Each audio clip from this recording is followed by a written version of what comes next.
Hello everyone, मैं नितिन शर्मा आप सभी लोगों का स्वागत करता हूं विजडम की इस ऑनलाइन प्लेटफॉर्म के ऊपर। बहुत सारे बच्चों का मैसेज ऐसा आ रहा था कि सर आरआरबी जो नर्सिंग सुपरिटेंडेंट का 2026 के अंदर जो एग्जाम हुआ था उसका पैटर्न किस तरीके से था, क्या लेवल के क्वेश्चंस पूछे गए थे, एक्सपेक्टेड पेपर जो है क्या लेवल हो सकता है जो आने वाला होगा। तो आप सभी लोगों को पता है कि तीन मोड हम पढ़ते हैं कि इजी होता है, एक मॉडरेट होता है और एक डिफिकल्ट होता है। आज मैं आपको पिछले साल के जो एग्जाम हुआ था उसका मैं एनालिसिस करके आप सभी लोगों तक जो है वो बताने वाला हूं कि क्या-क्या किस तरीके का पैटर्न का जो है पेपर हुए हैं और आने की संभावनाएं हो सकती है। तो सबसे पहले आरआरबी नर्सिंग सुपरिटेंडेंट की यदि मैं बात करता हूं तो 2026 का जो एक्सपेक्टेड पेपर का लेवल है, 12 मार्च 2026 को पेपर हुआ था 3 शिफ्ट के अंदर। आप सभी लोगों को पता है कितनी शिफ्ट के अंदर, 3 शिफ्ट के अंदर ये एग्जाम एनालिसिस हुआ था। और पेपर कैसा रहा है मैं आपको इजीली इसको मैं जो है वो एक्सप्लेन करने वाला हूं। सबसे पहले मैं बात करता हूं शिफ्ट वाइज क्वेश्चंस आए थे, क्योंकि 3 शिफ्ट के अंदर जो ये पेपर हुआ था क्यों जरूरी है, क्योंकि मल्टीपल शिफ्ट्स के अंदर कंडक्ट होता है तो इसकी हर एक अलग शिफ्ट के अंदर क्वेश्चन का डिफिकल्टी कुछ अलग अलग होता है। तुमने देखा होगा कि जो ये अलग-अलग शिफ्ट जो हुई है, इनके अंदर किस तरीके से टॉपिक से क्वेश्चन पूछे गए थे प्रीवियस के अंदर। याद रखिएगा अभी जब मार्च के अंदर एग्जाम हुआ था किस तरीके से कौन से टॉपिक से क्वेश्चन पूछे गए थे सबसे ज्यादा, और रिपीटेड हर शिफ्ट के अंदर कौन-कौन से टॉपिक से आए थे वो भी मैं आपको बताने वाला हूं। तो शिफ्ट वाइज एनालिसिस से पता क्या-क्या चलता है। पहला चीज, एक तो डिफिकल्टी लेवल का वेरिएशन पता चलता है। फ्रीक्वेंटली आस्क्ड जो नर्सिंग टॉपिक्स होते हैं वो कौन-कौन से हैं? क्वेश्चन का पैटर्न क्या है जो ट्रेंड अभी चल रहा है? क्योंकि ये भी तो एक इंपॉर्टेंट एस्पेक्ट होता है, ठीक है ना? नर्सिंग और नॉन नर्सिंग का लेवल क्या था? फ्यूचर में आरआरबी एग्जाम की बेहतर प्रिपरेशन हम किस तरीके से कर सकते हैं? तो इसे तीनों शिफ्ट का मैं एनालिसिस आप सभी लोगों को बताने वाला हूं। एनालिसिस जब मैंने किया, जब मैंने यहाँ पर जब देखा, तो यहाँ पर 12 मार्च 2026 को 3 शिफ्ट हुई। शिफ्ट फर्स्ट, सेकंड और थर्ड 12 मार्च 2026 की जब एग्जाम थी तब की बात कर रहा हूँ। तो वहां पर जो क्वेश्चंस आपके लिए थे, नर्सिंग के क्वेश्चन थे, नॉन नर्सिंग के क्वेश्चन थे। सबसे इंपॉर्टेंट चीज कॉन्सेप्चुअल और डायरेक्ट क्वेश्चन सबसे ज्यादा पूछे गए। कॉन्सेप्चुअल का मतलब जो हम यूट्यूब की क्लासेस के अंदर आपको सिनेरियो बनाकर दे दिया, हमने पूछा कि अब आप यहाँ पर क्या कर सकते हो, कॉन्सेप्ट के साथ में तुम्हें एक्सप्लेन करना है। डायरेक्ट क्वेश्चन पूछा जाता है, वन लाइनर क्वेश्चंस। लेंथी और टाइम कंज्यूमिंग क्वेश्चंस थे। बहुत सारे आप सभी लोग पढ़ते हैं कि क्या सर आरआरबी के अंदर वन लाइनर क्वेश्चन आते हैं? कभी भी इस भरोसे मत बैठ जाना, क्योंकि जो अभी रिसेंट के अंदर एग्जाम हुआ था उसके अंदर लेंथी क्वेश्चंस थे, टाइम कंज्यूमिंग थे, साथ के साथ डिफिकल्टी का लेवल, ये भी सर एक इंपॉर्टेंट एस्पेक्ट है। कैंडिडेट का जब फीडबैक हमने लिया और मेमोरी बेस्ड क्वेश्चन जब हमने सोल्व कराए, तो जब हमने एनालिसिस किया मेमोरी बेस्ड क्वेश्चन और कैंडिडेट के फीडबैक पर, तो ऑफिशियली आरआरबी की जो रेटिंग थी डिफिकल्टी की तरफ जो है वो नहीं गई थी। यह एनालिसिस के तौर पर हमने देखने को मिला। आप सभी लोग जानते हैं कि आरआरबी नर्सिंग सुपरिटेंडेंट की एग्जाम के अंदर 70 क्वेश्चन आपके नर्सिंग के अंदर आते हैं, 10 क्वेश्चन जनरल अवेयरनेस के आते हैं, अरिथमेटिक रीजनिंग के 10 क्वेश्चन आते हैं और जनरल साइंस के 10। तो टोटल 30 तो ये हो गए, 70 ये हो गए और 100, 90 मिनट मिलते हैं, 100 मार्क्स और 1/3 नेगेटिव मार्किंग है। सबसे इंपॉर्टेंट चीज की सबसे जो बड़ा हिस्सा जो रखता है ना, वो नर्सिंग का हिस्सा रखता है। मतलब 70 एमसीक्यू जो है वो आपको किसके है, नर्सिंग के हमें मिल रहे हैं। क्विक एग्जाम एनालिसिस किया तो कैंडिडेट के फीडबैक में मुझे कुछ इंपॉर्टेंट टॉपिक्स मिले। नर्सिंग सेक्शन के अंदर सबसे ज्यादा डोमिनेंस था पेपर, और सबसे ज्यादा जो रिपोर्टेड क्वेश्चन देखने को मिले ओबीजी से, रिसर्च और मैनेजमेंट से, फंडामेंटल से, जीके और रीजनिंग से भी क्वेश्चन आए थे। और नॉन नर्सिंग सेक्शन तो दोस्तों टफ रिपोर्टेड हुआ था, बोलते थे कि एसएससी लेवल का पेपर दिया हमें। एसएससी सीजीएल जैसे पेपर जो होते हैं वहां का उस लेवल का जो है वो हमें पेपर दिया। तो ओवरऑल डिफिकल्टी की बात करता हूं तो मॉडरेट। क्यों मॉडरेट? क्योंकि नॉन नर्सिंग तो सबके लिए हार्ड था, लेकिन नर्सिंग के सेक्शन जो है वो डोमिनेंट इसलिए था क्योंकि 70 एमसीक्यू आते हैं। खेल जो है वो दोस्तों यहां से भी होता है। और ओबीजी, रिसर्च मैनेजमेंट, फंडामेंटल, तीन ऐसे सब्जेक्ट थे जहां पर सबसे ज्यादा क्वेश्चंस पूछे गए थे। तो मॉडरेट था डिफिकल्टी। ये कैसे, शिफ्ट के अनुसार हमने जब चेक किया मेमोरी बेस्ड क्वेश्चन और कैंडिडेट के फीडबैक के आधार पर, जहां पर पेपर का लेवल नर्सिंग का इजी टू मॉडरेट था, जनरल अवेयरनेस मॉडरेट थी, मैथ्स रीजनिंग सर डिफिकल्ट की तरफ थी, जनरल साइंस भी इजी टू मॉडरेट थी। सबसे ज्यादा जो गलतियां हुई थी वो इस वाले सेक्शन के अंदर हुई थी। बाकी ये तो सभी कर सकते थे, लेकिन यहाँ पर मैथ रीजनिंग की जब बारी आती है तब यहाँ पर डिफिकल्टी हुई। तो ओवरऑल मॉडरेट टू डिफिकल्ट की तरफ हम गए। मुख्य चैलेंज क्या था? एक तो टाइम मैनेजमेंट और क्वेश्चन का सेक्शन। क्यों? क्योंकि लेंथी क्वेश्चन जो है वो दिए गए थे। ये भी एक इंपॉर्टेंट एस्पेक्ट होता है दोस्तों, कि हम क्वेश्चंस की प्रैक्टिस किस तरीके से कर सकते हैं, क्योंकि हम कभी प्रैक्टिस करते ही नहीं है, हम टेस्ट देते ही नहीं है, डायरेक्टली एग्जाम के अंदर जाकर बैठ जाते हैं और वहीं पर हम मात खा जाते हैं। इसलिए टाइम कंज्यूमिंग जो है वो हो जाता है बिना किसी प्रैक्टिस के। पीवाईक्यू हम नहीं पढ़ते हैं। यहाँ पर नर्सिंग सेक्शन के अंदर डायरेक्ट क्वेश्चन पूछे गए थे, कॉन्सेप्ट बेस्ड क्वेश्चन भी थे, क्लिनिकल एप्लीकेशन भी थी। मैंने बताया था सिनेरियो दिया गया था, क्लिनिकल जो हम काम करते हैं उसके आधार पर, और जो है सिचुएशन बेस्ड क्वेश्चन। ये चारों तरीके के क्वेश्चन यहाँ पर दिए गए थे। जैसे स्टेज ऑफ ग्रिप से बहुत सारे क्वेश्चन आए थे, आयरन फोलिक एसिड से, मोरो रिफ्लेक्स से, डीपीटी वैक्सीनेशन से क्वेश्चन आया था, Fowler position, NG tube insertion जहां से फंडामेंटल, जहां पर आपको प्रिया मैम पढ़ाई थी, डिप्रेशन सुसाइडल रिस्क ऑलरेडी आपको जो है वो आंचल मैम पढ़ा रहे हैं, यूटीआई, ठीक है, hypovolemic shock, burn and airway, IVF, KMC, Babinski reflex. ये सबसे मोस्ट इंपॉर्टेंट टॉपिक्स पूछे गए थे, रिपीटेड हर एक शिफ्ट के अंदर इनका क्वेश्चन आया था। तो वन लाइनर पढ़ना काफी नहीं है। तो देखो, हमारी यही अप्रोच होती है कि डेफिनेशन को याद करो और एमसीक्यू लगाओ, यही होता है। सबसे पहले आपको स्मार्ट अप्रोच करनी है तो कॉन्सेप्ट समझना होगा। आज यदि मैं एप्लीकेशन के अंदर जो है मैंने पढ़ाया था नेफ्रोटिक सिंड्रोम, मैंने उनको पहले कॉन्सेप्चुअल नॉलेज दिया, होता क्या है, किस तरीके से बीमारी का सिनेरियो बनता है। आपसे मैंने क्वेश्चंस जो है ना, जब मैं पूछता हूं एप्लीकेशन के अंदर, तो बच्चे से पूछता हूं तो वो आंसर मुझे देता है, गलत होगा, लेकिन कॉन्सेप्ट का सिनेरियो क्रिएट करना पड़ता है। जब आपके पास में क्लिनिकल सिचुएशन दे दी कि तुम्हारे पास सुबह पहले एक बच्चा आया, उसके जो है नेफ्रोटिक सिंड्रोम वाले बच्चे के अंदर पेरी ऑर्बिटल ओडिमा होता है, क्लिनिकल अपीयरेंस तुमने दिखाया, तो आप ये जज कर रहे हैं। आपने क्वेश्चन जब सोल्व करोगे तो यही पूछेगा, पेरी सबसे पहले ओडिमा कहां हुआ? Periorbital oedema.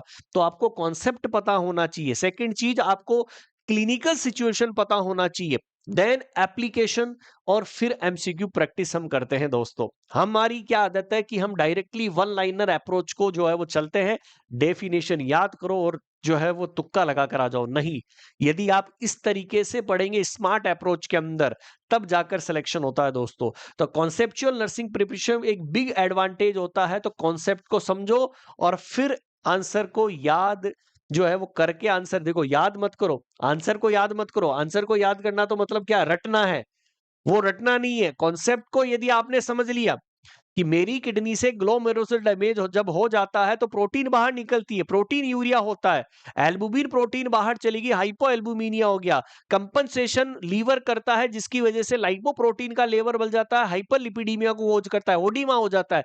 तो ये कॉन्सेप्ट को समझो, और कॉन्सेप्ट समझोगे तभी दोस्तों हम आगे बढ़ सकते हैं। ये बिग एडवांटेज है मेरे लिए। तो बाकी आपका पढ़ने का तरीका मुझे पता है, जितने भी स्टूडेंट है वो ऐसे पढ़ते हैं कि मैं तो सर कौन सी बुक ऐसी पढ़ूं कि मेरा सिलेक्शन हो जाए। भैया जी, बुक से नहीं है। जब तक थ्योरेटिकल कंटेंट कॉन्सेप्ट को नहीं समझोगे, उसकी प्रिपरेशन नहीं करोगे, क्लिनिकल सिनेरियो क्वेश्चंस नहीं करोगे, आपको क्रिएशन नहीं मिलेगा, तब तक दोस्तों ये चीजें क्लियर नहीं हो पाती है। ये मेरा पर्सनल एक्सपीरियंस है। Non nursing analyse arithmetic, reported area, speed, time, distance, average, profit और लॉस सेवा, reasoning, number series, alphabet series, blood relation, direction, circular reading. General awareness से कुछ क्वेश्चन रिपोर्टेड हुए, लेकिन ओवरऑल प्रिपरेशन इग्नोर करना risky हो सकता है, क्योंकि नेगेटिव मार्किंग से तो बचना ही सबसे इंपॉर्टेंट हमारे लिए क्या है सर, अच्छा है। क्यों? क्योंकि हम जो है कॉन्सेप्ट से आउट नहीं होना चाहते, हम सिलेक्शन से आउट नहीं होना चाहते। टाइम मैनेजमेंट सबसे इंपॉर्टेंट चीज, कि हम नॉन नर्सिंग के ऊपर सबसे पहले भागते हैं और उसकी वजह से lengthy calculation, time consuming, close options, question selection time loss, और वहीं पर ही नेगेटिव मार्किंग टाइम को कंज्यूम कर देते थे। तो इसका मतलब 90 मिनट में 100 क्वेश्चन, जिसके अंदर आपकी स्पीड होनी चाहिए, एक्यूरेसी भी होनी चाहिए, और तुरंत आप गेम चेंजर साबित हो सकते हैं। ये दोनों चीज मेरे लिए सबसे बेस्ट मानते हैं। ये कब होता है, स्पीड और एक्यूरेसी कब आती है दोस्तों? गेम चेंजर आप ऐसे नहीं बन सकते। लाइफ के अंदर आपको बहुत सारा मेहनत करना पड़ेगा, आप डायरेक्टली हलवा नहीं खा सकते हैं। स्पीड आपकी इस तरीके से नहीं बढ़ेगी। जब मैं एप्लीकेशन के अंदर पढ़ाऊंगा, मैंने आपको दूसरे दिन उसी के एमसीक्यूज कराए, तो मतलब स्पीड मैंने तुम्हारी बढ़ाई, तुमने एक्यूरेसी के साथ में जो है वो सिलेक्शन लिया, और गेम चेंजर साबित हुआ। तो टाइम मैनेजमेंट सबसे मोस्ट इंपोर्टेंट है, जहां पर प्लान करना होगा किस तरीके से मैं काम करूं। शिफ्ट वाइज ट्रेंड की बात करता हूं तो 3 शिफ्ट के अंदर हुआ, मॉडरेट टू डिफिकल्ट आया था, shift second moderate to difficult आया था, लेकिन शिफ्ट 3 मॉडरेट था। तो यहां पर सर लड़ाइयां हो गई। जब यहां पर ओवरऑल देखा तो मॉडरेट हुआ, और मॉडरेट टू डिफिकल्ट हमने रैंकिंग जो है वो ट्रेंड किया। तो कैंडिडेट का फीडबैक आया था हमारे पास। मेमोरी बेस्ड क्वेश्चंस जब हमने रिकंस्ट्रक्शन किया तो हमने देखा कि डिफिकल्टी थी पेपर का लेवल का। इजी क्वेश्चंस नहीं पूछे गए थे, पेपर का लेवल जो है वो बढ़ा हुआ था, मॉडरेट से हाई की तरफ, डिफिकल्टी की तरफ था। तीनों शिफ्ट का पेपर की बात कर रहा हूं। 3 आपको लेसन मैंने सिखा दिए। सबसे पहला, नर्सिंग हमारे लिए किंग है। सेक्शन को सबसे ज्यादा प्रायोरिटी आपको देनी है। 70 क्वेश्चन प्रोफेशनल एबिलिटी मतलब नर्सिंग से आएंगे। Conceptual question, factual one liner preparation पर डिपेंड करना रिस्की है। मैंने पहले भी बताता हूं, मैं हमेशा एक ही बात बोलता हूं, वन लाइनर के चक्कर में मत पड़ जाना। कॉन्सेप्चुअल क्वेश्चन पूछा गया था प्रीवियस के अंदर, अब भी यही पैटर्न अपनाता है हमेशा RRB. Speed matters, 100 question 90 minutes के अंदर, नॉलेज के साथ में speed plus accuracy game changer. ठीक है, तो स्ट्रेटजी स्मार्ट स्टडी से बेहतरीन आप स्कोर जो है वो प्राप्त कर सकते हैं। ओवरऑल एक्सपेक्टेशन की यदि मैं बात करता हूं तो मॉडरेट से जो है वो डिफिकल्टी का फिर से ये पेपर होगा, इजी पेपर नहीं आएगा। उम्मीद में मत बैठ जाना। तुम्हें ढांढस बना दूं, कोई भी टीचर तुम्हें ये बोल दे कि बेटा जी तुम तो ये पढ़ लो, वन लाइनर तुम्हारे लिए तो आरआरबी में यही पूछा आया है, उन दोस्तों को सलाम है मेरी तरफ से, और मैं उनसे हम्बर रिक्वेस्ट यही करूंगा कि इनको अच्छी तरीके की, बढ़िया तरीके की प्रिपरेशन करवाओ। ऐसा कॉन्सेप्चुअल नॉलेज दो जहां पर तुम्हें मजबूरन जो है वो सिलेक्शन लेने के लिए आगे आना पड़े। तो बैलेंस प्रिपरेशन आप सभी लोगों को रखनी होगी दोस्तों, सबसे इंपॉर्टेंट चीज। फिर बात करते हैं आरआरबी के अंदर 2026 की। अब सर मेरी क्या एग्जाम की स्ट्रेटजी में रखूं? सबसे पहली प्रायोरिटी रखो नर्सिंग का कॉन्सेप्ट। एप्लीकेशन के अंदर हम आपको पढ़ा रहे हैं, हम आपको वो कंटेंट दे रहे हैं जिसकी आपने चाह की है। मतलब आरआरबी किस तरीके से क्वेश्चन पूछेगा आने वाले समय के अंदर। पीवाईक्यू, प्रीवियस ईयर के क्वेश्चन कोई नहीं पढ़ता है, सबसे बड़ी कमजोरी यही है प्रीवियस ईयर के पेपर्स को। टॉपिक वाइज टेस्ट, आप सभी लोगों को पता है कि जो शताब्दी बैच के अंदर पढ़ रहा होगा उसको पता होगा कि टॉपिक वाइज टेस्ट दिए जा रहे हैं। मैंने आज नेफ्रोटिक सिंड्रोम पढ़ाया था एप्लीकेशन के अंदर, कल उसका टेस्ट होगा। अब इसका मतलब यहां पर उन्होंने जो पढ़ा उसका टेस्ट भी दे लिया। तो टॉपिक वाइज टेस्ट इसलिए जरूरी है कि वहीं पर हमने समापन कर दिया। 90 मिनट के अंदर फुल मॉक टेस्ट मिल रहे हैं, ठीक है ना, हमारे एप्लीकेशन के अंदर। मैथ रीजनिंग की स्पीड और जीके साइंस का रिवीजन, तो ये फॉर्मूला अपना लो। कॉन्सेप्ट पढ़ो, PYQ, test, mock test, analysis, फिर रिवीजन। ठीक है, ये चक्कर चलाता रहो, और यही प्रायोरिटीज लाइफ के अंदर 6 प्रायोरिटी तुम रख लो, क्रैक कर जाओगे 2026 की आरआरबी की एग्जाम स्ट्रेटजी के अंदर। देन बात करता हूं कि आरआरबी नर्सिंग सुपरिटेंडेंट 2026 का पेपर इजी हो या डिफिकल्ट, आपकी तैयारी ऐसी होनी चाहिए कि इजी पेपर होगा तो स्कोर मैक्सिमम जाएगा, मॉडरेट पेपर होगा तो आप बने रहेंगे, डिफिकल्ट होगा तो थोड़ा शांत रहिएगा। यस या नो? क्योंकि हम पैनिक जल्दी से कर जाते हैं, इसलिए पेपर का लेवल को बीट करने की तैयारी हमें करनी होगी। आपके हिसाब से 2026 का पेपर कैसा होगा, कैसा हो सकता है? मैंने तुम्हें अभी रिसेंट के अंदर जो मार्च का पेपर हुआ था उसका लेवल तुम्हें असेसमेंट करवा दिया। मैंने सारी चीजें पीवाईक्यू के आधार पर मैंने बता दी। मैंने जो है बच्चों के जो है रेस्पॉन्स के आधार पर, मेमोरी बेस्ड क्वेश्चन के आधार पर मैंने बता दिया कि मॉडरेट टू डिफिकल्ट पेपर आया था। लेकिन क्या तुम्हें लगता है इस 2026 का जो पेपर होगा वो कैसा रहेगा? इजी रहेगा, मॉडरेट रहेगा, डिफिकल्ट रहेगा? आप कमेंट सेक्शन के अंदर मुझे बताओगे। मैंने तो आपको बता दिया है कि क्या लेवल था पेपर का, लेकिन क्या आज आप भी इजी पेपर मानते हैं आने वाले को, मॉडरेट मानते हैं, या मैं बात करता हूं डिफिकल्ट लेवल मानते हैं? आप सभी लोग कमेंट सेक्शन के अंदर जरूर बताना। दोस्तों, शताब्दी 2.0 बैच जो है वो लॉन्च हो चुका है। 2.0 बैच, शताब्दी बैच, ये ऐसा बैच है दोस्तों, एक बार विजडम नर्सिंग क्लासेज की एप्लीकेशन डाउनलोड करो। शताब्दी 2.0 बैच जो है वो दोस्तों 21 अगस्त से स्टार्ट हो रहा है नया बैच। ये शताब्दी बैच जो पहले से चल रहा था, अब नया बैच आ गया है 2.0 बैच। आरआरबी नर्सिंग सुपरिटेंडेंट के लिए 2 तरीके के सब्सक्रिप्शन के मोड है, एक है बेसिक और एक है एडवांस। बेसिक्स के अंदर आपको लाइव और रिकॉर्डेड क्लासेस मिलेगी, PDF notes, weekly revision test, live doubt solving और परफॉर्मेंस एनालिसिस। लेकिन आपको एडवांस बैच के अंदर सारी चीजें अनलिमिटेड मिलेगी। आपका जो एरिया वीक होगा उसके ऊपर हम काम करेंगे, आपको गाइडेंस करेगी मेरी टीम। टॉपिक वाइज टेस्ट, मैंने बोला डेली प्रैक्टिस के लिए टेस्ट होगा, जो चीज आज पढ़ी है उसका कल टेस्ट लगेगा। बस चार चार घंटे पढ़े, चारों का आपने रिवीजन करा और उसका टेस्ट दे लिया। फुल लेंथ मॉक टेस्ट 30 मिलेंगे, लेकिन बेसिक के अंदर 15। कोर्स की वैलिडिटी 12 महीने की है बेसिक के अंदर, और एडवांस की 15 महीने की। तो याद रखिएगा, एडवांस का बैच सबसे बेस्ट रहेगा, क्योंकि इसके अंदर अनलिमिटेड चीजें आपको मिलने वाली है। फिर भी यदि आपको कोई समस्या है, कोई क्वेरी है, 858-20-782 सुबह 9 बजे से लेकर शाम को 5:30 बजे तक आप कॉल कर सकते हैं। ठीक है, तो एप्लीकेशन डाउनलोड कर लीजिएगा विजडम नर्सिंग क्लासेज के नाम से। तैयारी एक ही बार कर लो यदि आपको करनी है। देखो, मैं तो एक ही चीज जानता हूं, है ना, या तो सिलेक्शन होता है या नहीं होता है। मैं लॉलीपॉप आपको दूंगा नहीं। मैं आपको ये नहीं बोलूंगा कि वन लाइनर क्वेश्चन आएंगे। मैं आपको मेहनत करवा सकता हूं, मेरी टीम आपको मेहनत करवा सकती है। डेली आप सभी लोगों को पता है कि रात्रिकालीन विजडम नर्सिंग क्लासेज का जो चैनल है, वहां पर डेली रात को 9 बजे आप सभी लोगों के लिए एक क्लास लेकर आता हूं, और उसका नाम है विजडम नाइट एक्सप्रेस। ठीक है, जहां पर डेली मैं आपको एक टॉपिक देकर जाता हूं, उस टॉपिक को आप पढ़ते हैं, उसके क्वेश्चंस आप सॉल्यूशन करते हैं। तो हर एक टॉपिक के एमसीक्यूज मैं आपको यूट्यूब पर कराता हूं, डेली सुबह 9 बजे और रात को 9 बजे। और कमेंट सेक्शन के अंदर बता देना कि आपके हिसाब से 2026 का जो ये पेपर होगा 372 पोस्ट वाला, उसके पेपर का लेवल कैसा होगा। तो कमेंट सेक्शन के अंदर जरूर करिएगा।